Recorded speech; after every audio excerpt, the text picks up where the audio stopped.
वाहिगुरू।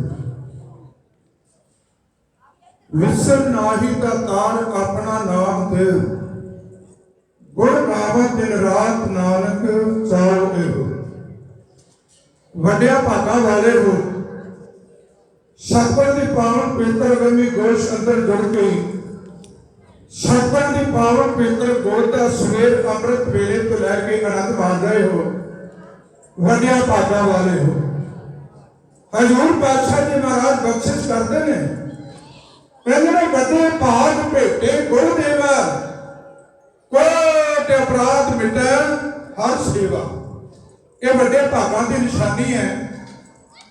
अज का जो समा, अज का जो दौर चल रहा सी, एक संसार के उत्ते बड़ी भारी मुसीबत लेके चल रहा सी। इस समय ने रिश्तेदारों तो रिश्तेदार विछोड़ दिते, भैनों तो भरा विछोड़ दिते। इथों तक इस समय ने कि एक दूजे को फोड़ करने तो भी लोगों ने संकोच किया, किते फोड़ करदिया भी ये भैड़ी बीमारी नामराद बीमारी ना आ जाए। सच जानियो जी, एक दिन मैं सतगुरां नूं नमस्कार करने वास्ते दीदार करने लिए आया। बड़ा पावन पवित्र विसाखी का दिहाड़ा सी। जदों गेट के अगे आया, पहरेदार बैठे सन, कहते ने ज्ञानी जी चंगा तो इतों ही नमस्कार करके आप वापस चले जाओ। मन के अंदर इन्ना रोष आया, मन के अंदर इन्ना वैराग आया।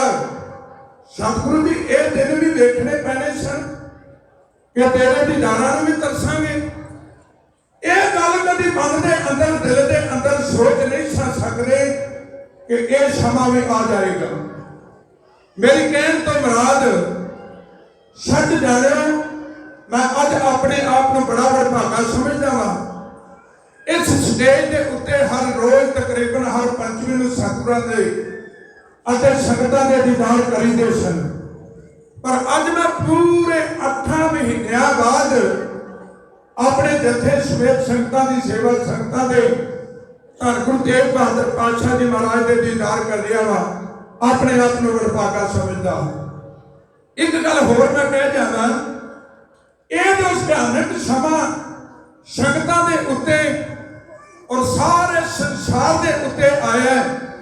मेरे सामने सत्कारयोग ज्ञानी गुरप्रीत सिंह जी बड़े सियाने सज्जन ने बैठे हुए ने।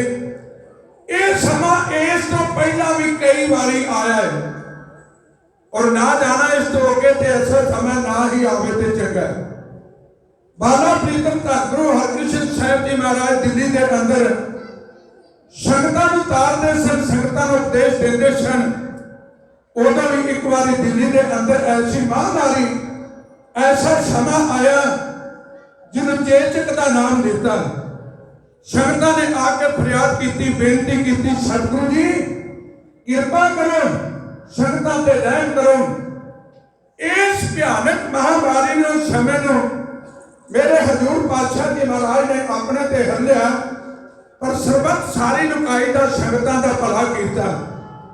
उस तो उपरंत वड्डे वडेरे जदों रात नूं बैठिया करते सन, गल्लां छिड़िया करदियां सन। कहते सन पाकिस्तान के अंदर भी एक बारी ऐसा समा आया जिस समय नूं कत्तक की बीमारी का नाम दिता गया। उदों भी ना जाना वडेरे गल्लां करिया करते सन, सुनिया नहीं सन जांदियां। एक नूं छड्ड के आउणा और दूसरे की तैयारी होया करदी सी। और तीसरा समा अपनी अखां दे नाल वेखण नूं मिलिया, पर सतगुरां ने कृपा की, रहमत करी, क्योंकि सतगुरां दे बापू दे दर अंदर बैठे हैं, दर लगे हैं, चरना अंदर बैठे हैं। अपने आप को वडभागा समझदा होया अज फिर प्रबंधक जना वालों, गुरु प्यारे वीरां वालों समा प्राप्त होया संगतां दे दीदार करन दा। आओ मैं जिन्ना कुछ समा इधरों बख्शिश होया अपने समय के दायरे अंदर रह के सतगुरां दे चरनां दे अंदर हाजरी लवावां। सारियां तो पहला करो कृपा धन गुरु कलगीधर पातशाह जी महाराज उन्हां दी बख्शिश कीती होई गुरफतेह सारी संगतां दे सामने विनय करां। दोवें हथ जोड़ के प्यार सत्कार नाल एक बारी आखो जी वाहिगुरू जी का खालसा वाहिगुरू जी की फतेह। मेरे तो पहला ज्ञानी प्रकट सिंह जी जिन्हों के उत्ते संगतां नूं बड़ा माण है, आप जी दे नाल कथा राही विचारां दी सांझ पा के गए ने। वो आप जी दे नाल बड़े बहुमूल्य वचन करके गए ने। आ मैनूं भी समा प्राप्त होया, मैं अपने समय के अंदर आप जी दे नाल विचार सांझी करने का यतन करा। गल कर रहे सन भाई साहब जी कि पांडव अते कैरव ते पांडव दी जदों द्रौपदी दे चीर हरण लगे, कहण तो भाव गल कर रहे सन वीर जी अरदास की कि जदों मन तो अरदास होती है फिर पूरी होती है। गल याद आ गई मैनूं उन्हां दे गल करन तो, कहंदे ने जदों पांडवां दे सामने बैठे होया द्रौपदी दे चीर हरण होण लगे ना, उन्हें मान सी, उन्हें हंकार सी, मेरे एडे एडे वड्डे योधे बैठे ने, भावें कह जरूर रहे ने पर इत्थों तक नौबत नहीं आण देंगे। कहते ने इस द्रौपदी दे अंदर मान सी, पर जदों इस द्रौपदी दे चीर नूं हथ पै गया ना ते द्रौपदी ने समझ लिया कि कृष्ण अजे तक भी नहीं ना बोड़िया, हुण इस तो अगे कदों बोड़ेगा? जदों मेरी बेपत्ती हो जाएगी, जदों मेरे चीर हरण हो जाएंगे उदों बोलेगा। इस द्रौपदी ने कृष्ण भगवान को ताना मारिया, मेहना मारिया। गल याद आई, एक सियाना विद्वान बड़ी वधिया तो गल इत्थे लिखदा, वो कहंदा निकल गई सी चीक द्रौपदा दी, सती आखिया है तकदीर मेरी, श्यामा तू भी जे वादे नूं भुल गया तां फिर मोड़ दे सारी दी लीर मेरी। वो बख्शत कीती होई दित्ती होई मेरी वो लीर ते मोड़ दे, जे मेरे तो अज पत नहीं रख सकता। ये दिल तो निकली हुई हूक, दिल तो निकली हुई गल प्रवान हुई, उस वेले आके कहते ने कृष्ण भगवान ने इस द्रौपदा की पत रखी। पर मैं आप जी के नाल अपने दिते हुए समय के अंदर सिख इतिहास की आप जी के नाल गल करनी चाहना। गल उदों की करा जदों सिखां दे सिरां दे 80-80 रुपये 100-100 रुपया मुल पिया करता सी सिखां दे सिरां दे, उस वेले की गल करनी चाहना वा, क्योंकि उस समय लाहौर के अंदर इस्लाम का राज सी, मुगलों का राज सी। जकरिया खान नवाब एक तख्ते तहूरी का मालिक बनया बैठा होया सी। उन्हां दिनों के अंदर मुगलों ने अज दे आपां उन्हां नूं टॉप कह देने आ, पर उन्हां दिनों के अंदर एक बड़ी वड्डी इन्हां लोकां नूं पूछल लगी हुई सी जिन्हूं चौधर दी पूछल कहंदे सन। उस समय उन्हां नूं चौधरी कह के बुलाया जाता सी, बड़ा अपने आप से फकर ते मान समझते सन। जंडियाले पिंड के अंदर एक भगत हर निरंजनी रहा करता है, ना तो देखो भगता वाला रखा हो रहा है, पर करतूत पशु की मानस जात लोग प्रचारा करे दिन रात। उहदे काम जिहड़े ने वो चंगे नहीं सन, वो सिखां दा वैरी सी, सिखां दा दुश्मन सी, सिखां दे मगर हाथ धो के पिया होया सी। इधर दूसरे पासे गल करनी चाहना, अज का प्रकरण मैं इथों प्रारंभ करा। पट्टी के अंदर एक माछी रहा करता सी, उसका नाम सी रहीम बख्श। हनेरे वाली गली के अंदर बेचारा गरीब सी, इस पट्टी के अंदर एक हनेरे वाली गली वजया करती सी। उस गली के अंदर रहीम बख्श का घर है, गरीब है, अपना बेचारा पता नहीं किवें गुजारा करता सी। इहदे घर एक परमात्मा ने कन्या नूं जन्म दिता। वो कन्या बड़ी जवान सुंदर ते सोहनी सी। एक दिन समा बनया, एक कन्या बाजार के अंदर कुछ खरीदो फरोख्त करने वास्ते जा रही सी। उस पट्टी का नायब सूबेदार अपने सिपाहियों के नाल इस बाजार के विचों दी लंघ रहा सी। इसकी नजर पई है इस जवान कन्या के उत्ते, ये रुक गया। इन्हें अपने सिपाहियों ने कोल बुलाया, कहने लगा ये लड़की तो जा रही है, इनू बंदी बना के मेरे महिला के अंदर भेज दिता जाए। होया भी इस तरह इस लड़की की किसी चीख पुकार दहाड़ किसी ने नहीं सुनी। और रोंदी करलाउंदी ते वास्ते पाउंदी रह गई है, पर सिपाहियों ने इस लड़की को बनिया बन के इस नवाब के महिला के अंदर दाखिल कर आए। हुण जदों पता लगा रहीम बख्श नूं मेरी लड़की नूं इत्थों दा पट्टी दा नवाब जिहड़ा है वो बन के अपने महलों के अंदर लै गया। ये बेचारा डिगदा ढहिंदा रोंदा पिटदा होया धाहां मारदा होया इस नवाब के महलों के अंदर पहुंचा। पर इस गरीब नूं महलों के अंदर कौन दाखिल होण दिंदा सी? इस बेचारे माछी ने बने खलो के अपनी पुकार की है, अपनी फरियाद की है। पता लगा नवाब नूं, उन्हें आख्या नूं धक्के मार के मेरे महलों तो दूर कर दिता जाए। जदों इस माछी की पुकार किसी ने नहीं ना सुनी, इस बेचारे का हारिया न्या ये लाहौर दरबार वाले पासे पुजया।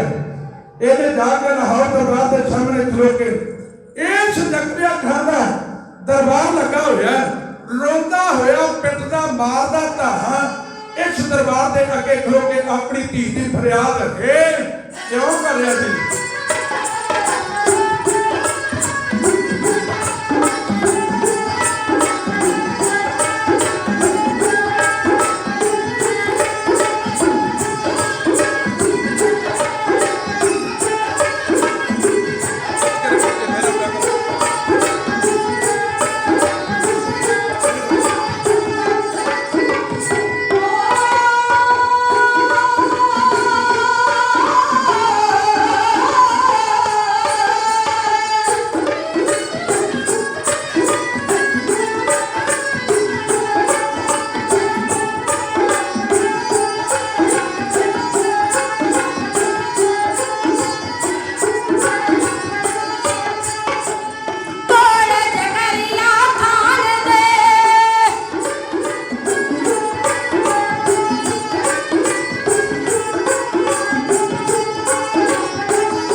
ਗਿਆਨੀ ਸੂਬਾ ਸਿੰਘ ਜੀ सच जाने जिन्हों की रसना ते सरस्वती वसती एक बोल जो सतगुरां की गोद के अंदर बह के ड्यूटी लाते ने ना, मैं कल मत्था टेकन वास्ते आया, सच जाने 15 मिनट वास्ते उठ ना सके। सतगुरां की बड़ी महान बख्शिश है, कृपा है, पता लगता है किसी महापुरुषों का संग किया हो। कहने तो रात उन्होंने वालों इन्होंने बच्चियों को बतौर आशीर्वाद सतगुरां के इतिहास का मान सत्कार करते हुए बेहद मान सत्कार माया भीतिया ने सतगुरु की देह रोगता तंदुरुस्ती गुरु घर की संगतां की सेवा करना हो बल उदम मेरे दातार पातशाह की बख्शिश कर। मेरे बहुत ही अति सत्कारयोग ज्ञानी गुरप्रीत सिंह जी जिन्हों के सतगुरां की बड़ी महान बख्शिश है, कृपा है, कैसा सुभाव है, सब जानो वेख के अपना भी मन जो निर्मल हो जाया करता है। इन्ना निर्मल सुभाव उन्होंने वालों भी बड़ा मान सत्कार आया, माया आई है दातार पातशाह जी महाराज बख्शिश कर।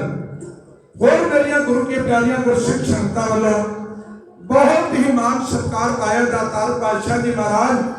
अरदास करा जिन्हों खजाने के विचों माया आई है सो खजाने भरपूर दातार पातशाह जी महाराज माया सफल करने आओ बेनती करा।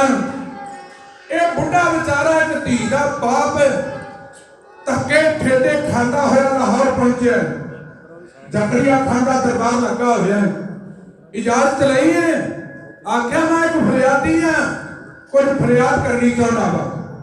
समा दिता गया, इस बेचारे ने ला के अपने सिर तो पग इस जकरिया खां दे अगे सुन के दोवें हाथ जोड़ के रो रो के भुब्बा मार के इन्हें अपनी फरियाद की है, अपनी गल दसनी शुरू की है। पर खालसा जी ज्ञानी सोहन सिंह जी सीतले गल बड़ी वधिया क्या करते सन। वो कहते सन जो झगड़ा किते मारे ते तकड़े का पै जाए ना, जिहड़ा कानून है उन्हां दा बोला हटाया करता है।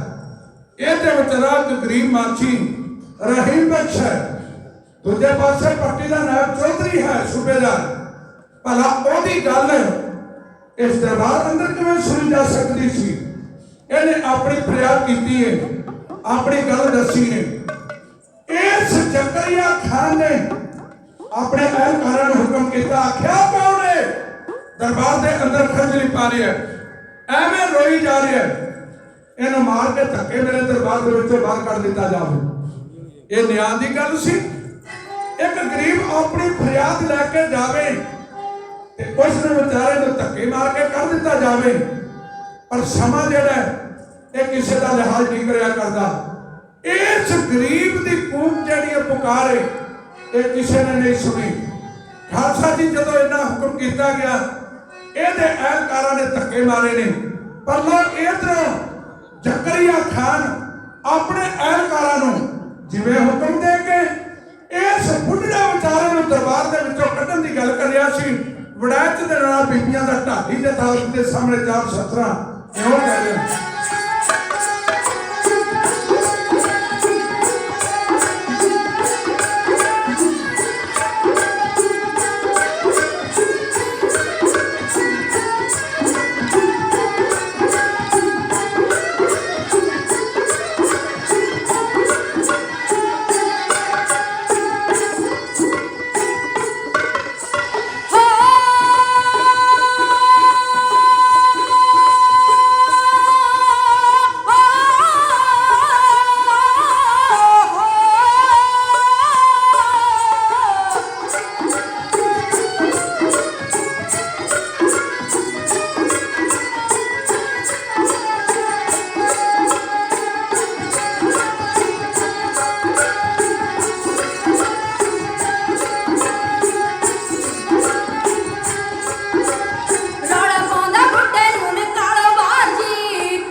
भाई साहब सरदार लखा सिंह जी नगर सैकड़े तो उन्होंने वालों बेतमान सत्कार माया आई है। नीलोखड़ी शहर तो सरदार प्रताप सिंह जी प्रधान साहबान उन्होंने वालों मेरे वीरों वालों मान सत्कार आया है। और इधर भैनों वालों बच्चियां बच्चों वालों गुरु के खालसा वालों बहुत सारा मान सत्कार आया है। सतगुरां ने चरणों अंदर अरदास बेनती करा, सतगुरु जी जिन्ना खजानिया तो माया आई है सो खजाने भरपूर घर के अंदर किरत कमाई अंदर वादे पाने। आओ आप जी के नाल विचार साझी करा। यह विचारा बुढ़ा मेरे प्रेम सत्कार वाले छोटे भाई साहब नगर संकड़े तो सरदार अमरीक सिंह जी उन्होंने वालों मान सत्कार आया माया आई है। सतगुरु जी रहमत कर कृपा कर अपने दरों घरों पर सिक्खी की रात बख्शिश कर बेनती कर रहा सन। यह बुढ़ा बेचारा एक धी का पिता अपने मन के अंदर एक फरियाद लैके जकरिया खान के कोल गया। जदों जकरिया खान के दरबार के अंदर अपनी गल कहनी चाहिए बेचारे दी डांटा निकल गई ने, भुब्बा निकल गई ने, क्योंकि धियां का दुख ऐसा ही होया करता है। पता उन्होंने होंदा जिन्हें घर के अंदर धी ने जन्म लिया होवे, जिन्हें घर के अंदर जवान एक धी मुटियार घर के अंदर होवे। इस बेचारा बुढ़ड़े माछी ने जदों धी की गल कहनी प्रारंभ की है यह भुब्बा निकल गई ने। इस जकरिया खान ने गल तो की सुननी सी, पर इस जकरिया खान ने हुक्म किया कहना कौन है बुढ़ड़ा इस दरबार के अंदर रौला पा रहा है, इनू धक्के मार के मेरे दरबार के अंदर बाहर कर दिता जाए। बस फिर की सी कहने की देर सी। इन्होंने सिपाहियों ने मार मार के धक्के बेचारे लाहौर के दरबार के विचों बाहर कर दिता।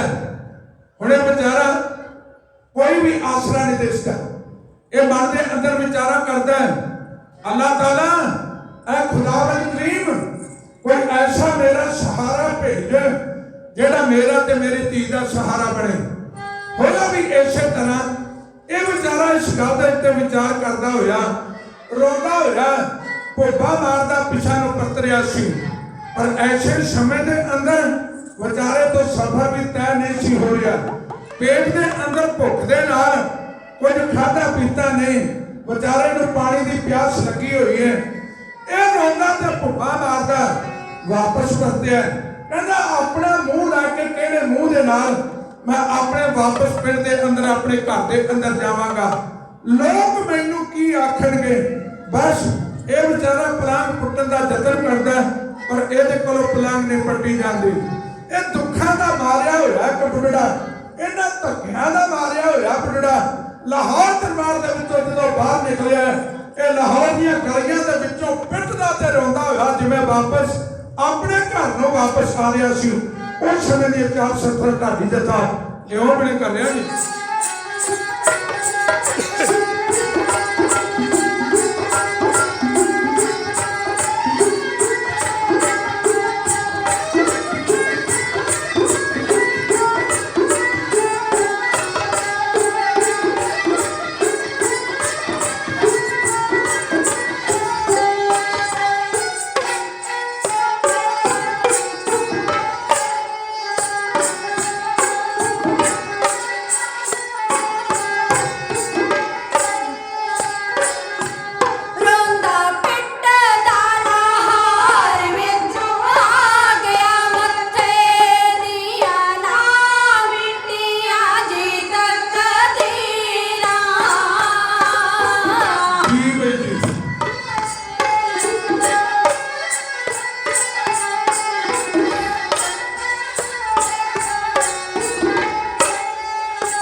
मेरे अपने ही नगर तो मेरे खानदान परिवार के विचों सरदार काला सिंह जी उड़ैल उन्होंने वालों बहुत सारा मान सत्कार माया ये सतगुर जी रहमत कर कृपा कर नगर सौंकड़े तो संगतां वालों बेहद मान सत्कार माया आइए दातार पातशाह जी महाराज कृपा कर रहम कर आई माया अपने दर ते प्रवान हाजरी दर प्रवान कर लेनी जी।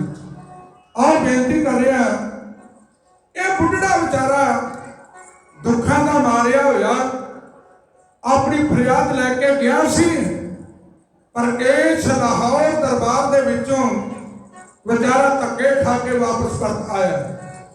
रस्ते के अंदर आउंदियां आउंदियां जदों इसने वेखिया तकिया भी मैं गया ते अपनी फरियाद लैके छा पर उल्टा उतो बेइज्जती करा के धक्के खा के वापस मुड़ आया वा।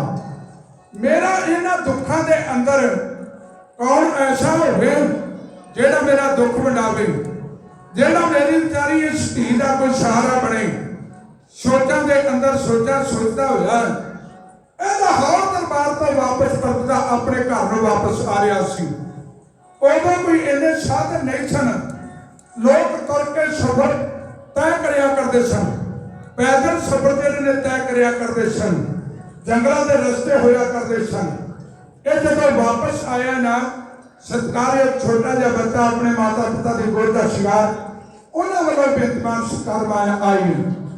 रस्ते के अंदर आउंदियां आउंदियां बेचारे नूं रात पै गई है। इन्हें सोचा कोई ऐसा होवे मैं रस्ते के अंदर रात रह के अपना गुजारा कर लवां। रस्ते के अंदर एक पिंड आया जिहड़ा बड़ा मशहूर पिंड है जिन्हों आपां पूला पिंड कह के पुकारते हैं। जसों उस नगर के अंदर आया इस गरीब बुढ़े बेचारे ने पूछा मैं रात रहनी है कोई ऐसा घर होवे जेड़ा मेरा रात का सहारा बने मैं रात का अपना गुजारा उस जगह से कर लवां। उन्हें आख्या बाबा इत्थे एक सिखां दा घर रहिंदा नौजवान गभरू है ओहदा नाम भाई तारा सिंह भाई तारू सिंह करके पुकारिया जाता है। वो जरूर आए